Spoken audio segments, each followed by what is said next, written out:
Student, आज की इस वीडियो में जो हम लोग पहले कार्बन और इसके यौगिक चैप्टर का अध्ययन कर रहे थे उसका अगला पार्ट का अध्ययन करेंगे, जिसमें हम लोग को साबुन और अपमार्जक के बारे में पढ़ना है।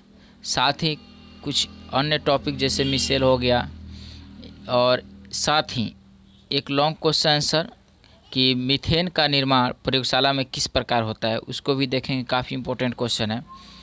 तो चलिए हम लोग सबसे पहले साबुन के बारे में देखते हैं। साबुन जो है, यहाँ आपको डिफिनेशन से पता चल रहा है कि साबुन एक कार्बोक्सिलिक एसिड का लंबी श्रृंखला वाले सोडियम या पोटेशियम के मिश्रण से बना हुआ लवण है।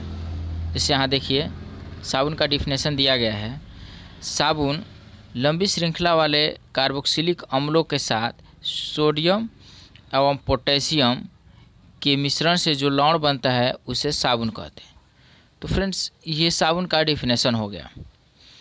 उसके बाद हम लोग ये देखते हैं कि साबुन की जो विशेषताएं हैं वो क्या होती है, यानी अच्छे साबुन की क्या विशेषताएं होती है, किस साबुन को हम लोग अच्छे साबुन कहेंगे। ठीक है, तो देखिए यहाँ पे अच्छे साबुन की विशेषता दी गई है।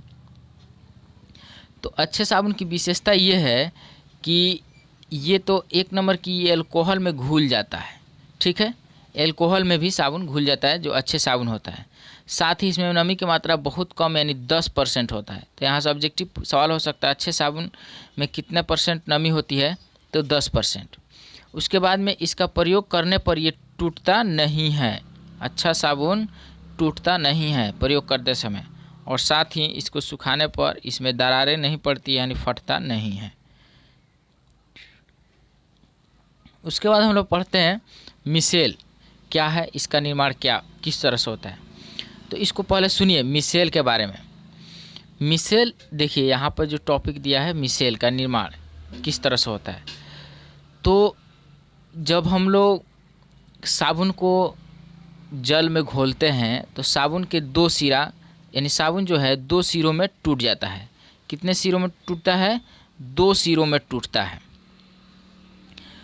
इसके 2 सिरे होते हैं।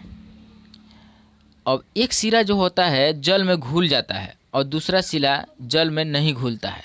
जैसे यहाँ पर देखिए, यहाँ पर दिया गया है साबुन जब जो साबुन को हम लोग घोलते हैं तो इसकी संरचना डायग्राम इसी तरह से बनता है।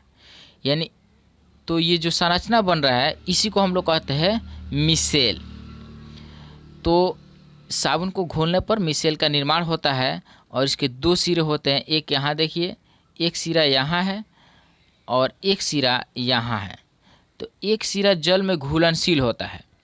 तो जो जल में घुलनशील होता है उसको हम लोग कहते हैं जल रागी, और एक सिरा जल में घुलनशील नहीं होता है उसको हम लोग कहते हैं जल विरागी। यहाँ पर दिखाया गया है जल रागी सिरा और जल विरागी सिरा के बारे में। ठीक है, यहाँ यही सिरा है, ये दोनों यहाँ पर फिगर बनाकर इस तरह से दिखाया गया है।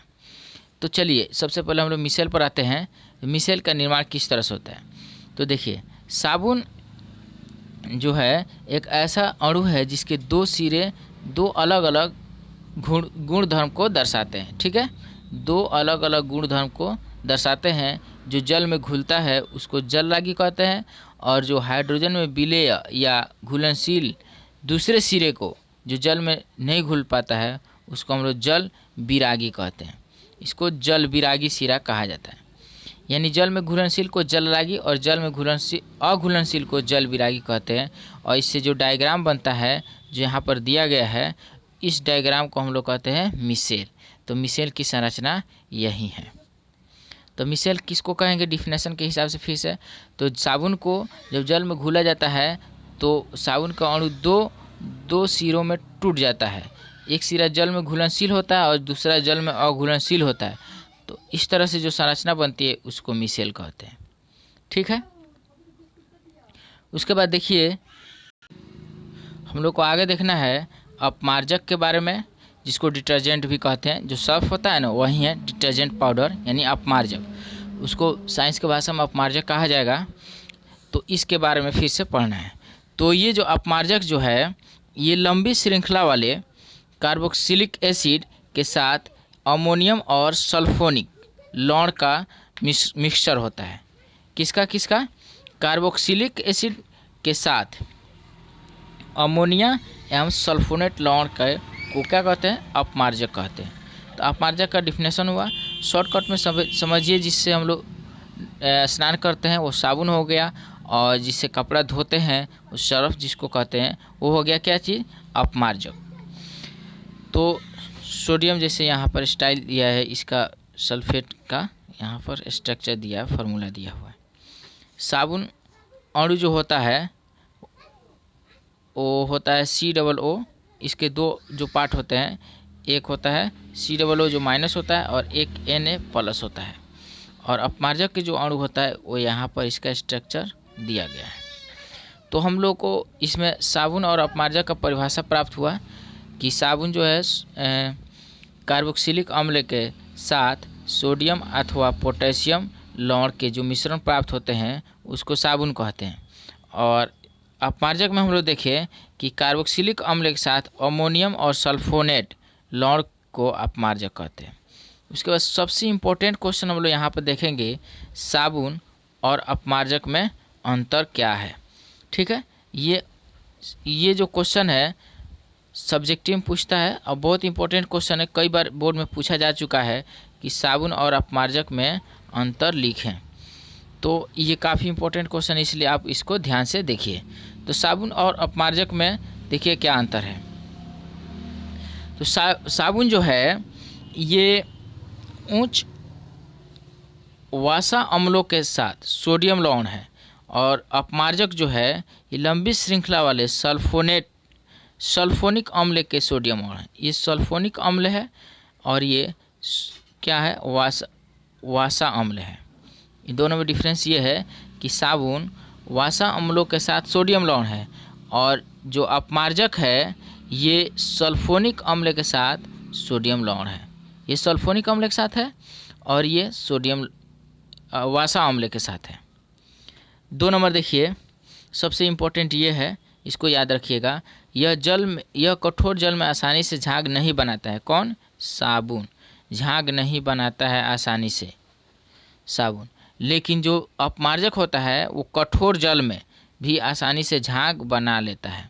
अब देखिए कठोर जल का मतलब क्या होता है? तो जो जल खारा होता है जिसमें साबुन नहीं झाग बना पाता उसको हम लोग कठोर जल कहते हैं, उसमें भी ये जो अपमार्जक है ये झाग बना लेता है।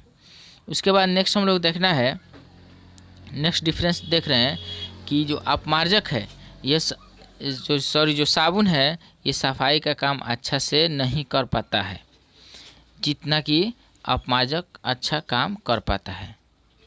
तो हम लोग को एक अंतर मिला। 2 नंबर अंतर आप ध्यान में रखिए, और ये 3 नंबर इम्पोर्टेंट है और इजी भी है। इसमें से कोई 5 अंतर हम लोग लिखना है, बहुत सारे अंतर बताया गया है। तो कठोर जल में आसानी से साबुन जो है झाग नहीं बनाता है, और ये जो अपमार्जक है ये कठोर जल में आसानी से झाग बना लेता है। दूसरा हम लोग डिफरेंस ये मिला कि जो साबुन है वो सफाई का काम अच्छा से नहीं कर पाता है जितना कि अपमार्जक कर पाता है। तीसरा, ये जो साबुन है ये जल में कम घुलनशील होता है, और अपमार्जक जल्दी से घुल जाता है, ये ज़्यादा घुलनशील होता है। तीनों अंतर एकदम इजी है, 1, 2 और 3। इन तीनों को आप ध्यान में रखिए, काफ़ी इजी है।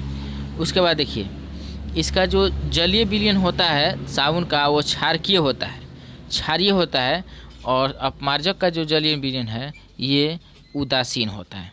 तो हम लोग को 1, 2, 3 और 4 डिफरेंस प्राप्त हुआ। उसके बाद में एक और अंतर कोई लिखना है हम लोग को, ठीक है। तो एक अंतर यहाँ पर लेते हैं, सबसे लास्ट में यहाँ दिया गया है, इसमें सफाई की क्षमता बहुत कम होती है और इसमें सफाई की क्षमता बहुत अधिक होती है। तो हम लोग अभी साबुन और अपमार्जक में 5 अंतर देखें। आप इसी 5 को लिख लीजिए और इसको नोट कर लीजिए, इसी को याद कीजिए। काफ़ी इंपॉर्टेंट क्वेश्चन है, कई बार ये पूछता है एग्ज़ाम में, पूछ